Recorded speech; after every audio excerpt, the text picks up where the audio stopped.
Nesta aula vamos tratar da endocrinologia da reprodução, mas nas mulheres.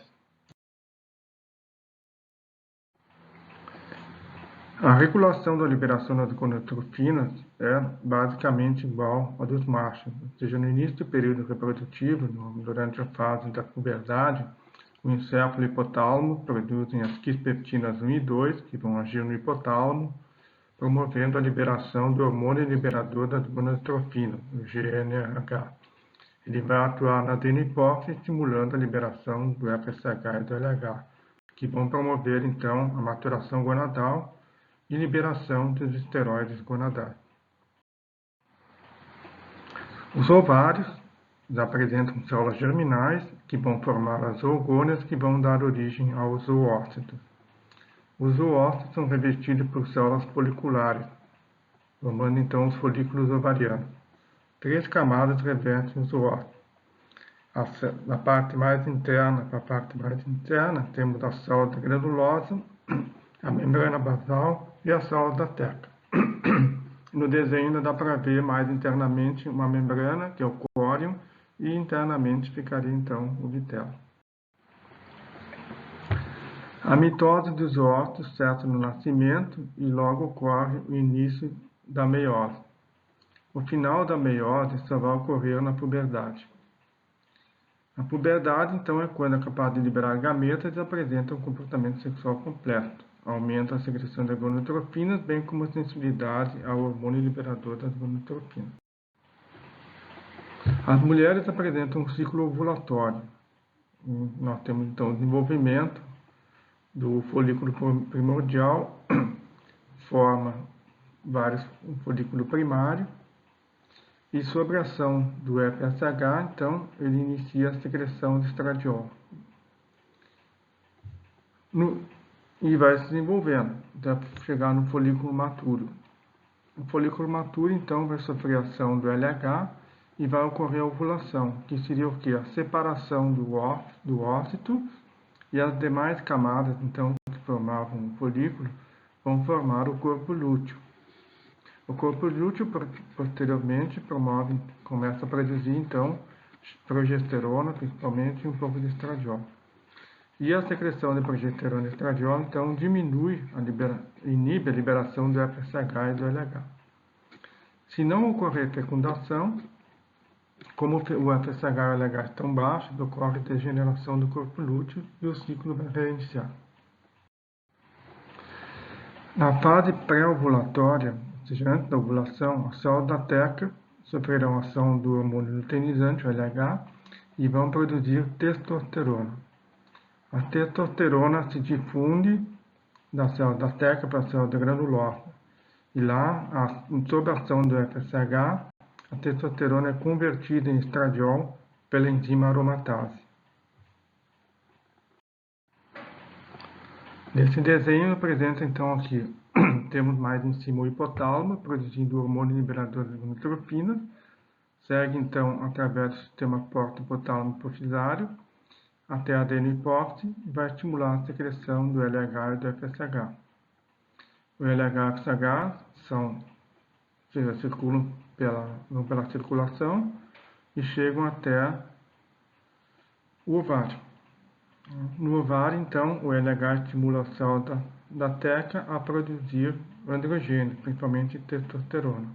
Difunde-se, então, para a célula da granulosa e lá o FSH vai estimular a célula da granulosa a converter a testosterona em estradiol, usando a enzima aromatase.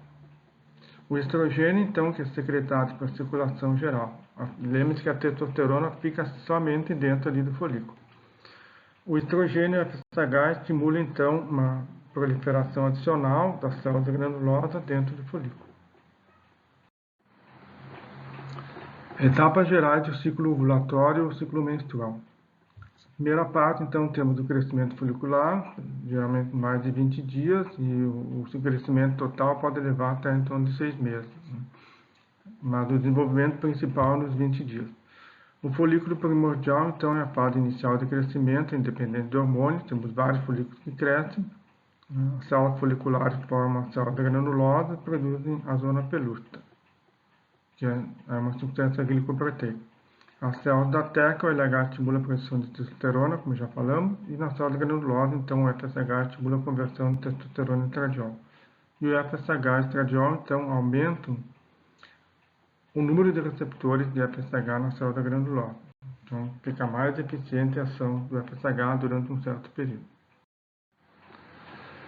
A célula granulosa produz também algumas substâncias inibidoras que controlam o crescimento do folículo. Então, sincronizam a maturação do folículo e do óvulo para que ocorra tudo ao mesmo tempo. Existe um fator inibidor da maturação que impede o reinício da meiose e o fator inibidor luteinizante que impede a luteinização do folículo antes do tempo. Existe também a inibina, que diminui a liberação do FSH, principalmente antes da ovulação, ou seja, o FSH vai aumentando até antes da ovulação, depois ele cai. E o FSH, como nós vimos, estimula então a presença de receptores de LH, aumenta a quantidade de receptores de LH. E o LH, por sua vez, diminui o receptor de FSH antes da ovulação. Então, logo antes da ovulação, diminui um pouco o efeito do FSH e aumenta o efeito do LH. Na ovulação, então, temos um aumento grande da liberação do LH, é um surto pré-ovulatório, uma redução do fator inibidor da maturação, promovendo então meiose 1. A célula granulosa inicia o processo de luteinização e a produção de progesterona. E o LH em si, então, estimula a ruptura do folículo. O corpo lúteo, na fase seguinte, temos então, com esse pico do LH, célula granulosa, progesterona e início da luteinização. Então, durante essa fase, ocorre basicamente a produção de hormônios pelo corpo lúteo. Em mulheres não grávidas, ocorre a luteólise, ou seja, a degeneração do corpo lúteo. Ela é iniciada 3 a 6 horas após a liberação da prostaglandina F2-alfa pelo útero. Temos um esquema geral aqui mostrando o desenvolvimento do folículo ovariano. Então, nós temos ali no lado direito em cima os folículos primários. Então, tem vários folículos primários. Um deles vai se desenvolvendo. Temos ali o folículo secundário, depois será o folículo primário. O folículo maduro, mostrando o ócito ali. E depois o processo da ovulação, em que sai o ócito e fica o restante ali, né? São as camadas do folículo, que vão dar origem, então, ao corpo lúteo. E que vai funcionar durante um certo tempo, durante alguns dias. Se não houver fecundação, então começa a regredir. E dá reinício, então, o processo. Aqui nós temos, então, um resumo da primeira fase folicular. O hormônio liberador de gonadotrofinas é produzido, estimula a adenipófise a produzir o LH-FSH.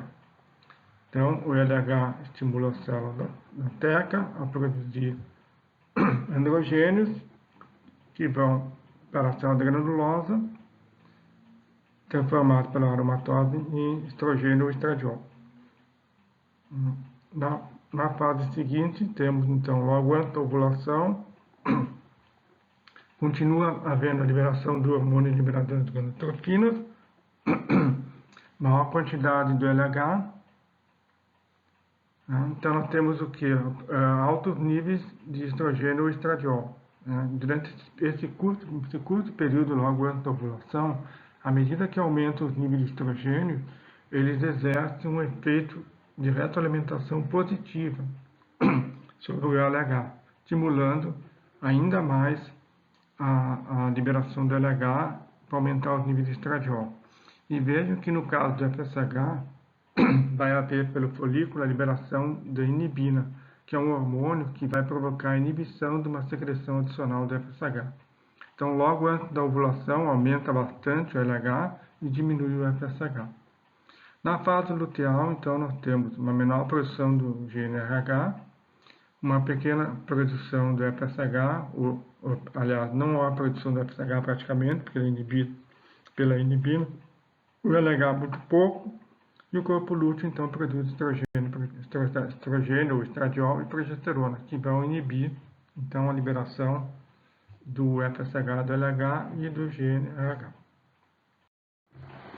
O ciclo endometrial refere-se ao endométrio, que é a camada interna do útero. Antes da ovulação, ele tem uma fase proliferativa, que é a ação do estrogênio ou estradiol, promovendo então o crescimento desse endométrio.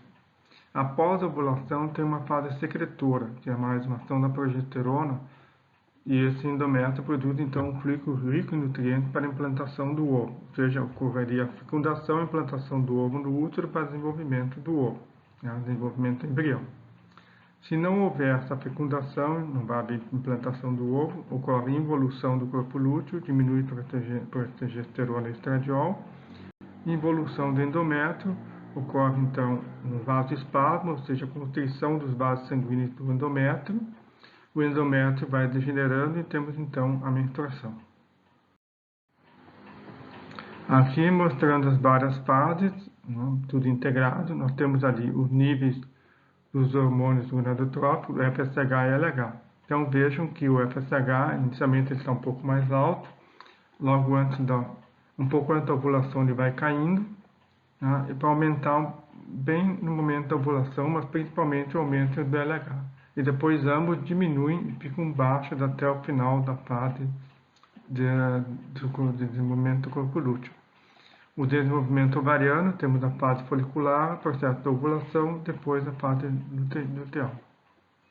Os níveis ali, no caso estrogênio, o estradiol, vejam como ele aumenta bastante logo antes da ovulação. Ele vai aumentando ao longo da fase de ovulatória, porque os folículos vão produzindo, e depois ele diminui e vai mantendo os níveis mais ou menos altos logo depois da ovulação. A inibina também aumenta bastante logo antes da ovulação e depois vai mantendo níveis mais ou menos altos enquanto tem o corpo lúteo.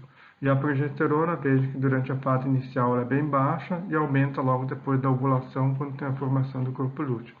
Depois, quando ele vai degenerando, vai diminuindo. No caso do endométrio, veja que ali na parte inicial está mostrando a escamação, seria o período da menstruação. E depois nós temos ali, veja, um crescimento de endométrio, estimulado principalmente pelo estradiol, e depois ele continua ao longo de toda essa fase aí do desenvolvimento do corpo lúteo, que também vai aumentando a vascularização e produção de fluidos para o desenvolvimento do ovo. E embaixo mostra ali, então, a temperatura corporal, vejam que ela aumenta logo depois da ovulação, e permanece elevada durante essa fase secretória.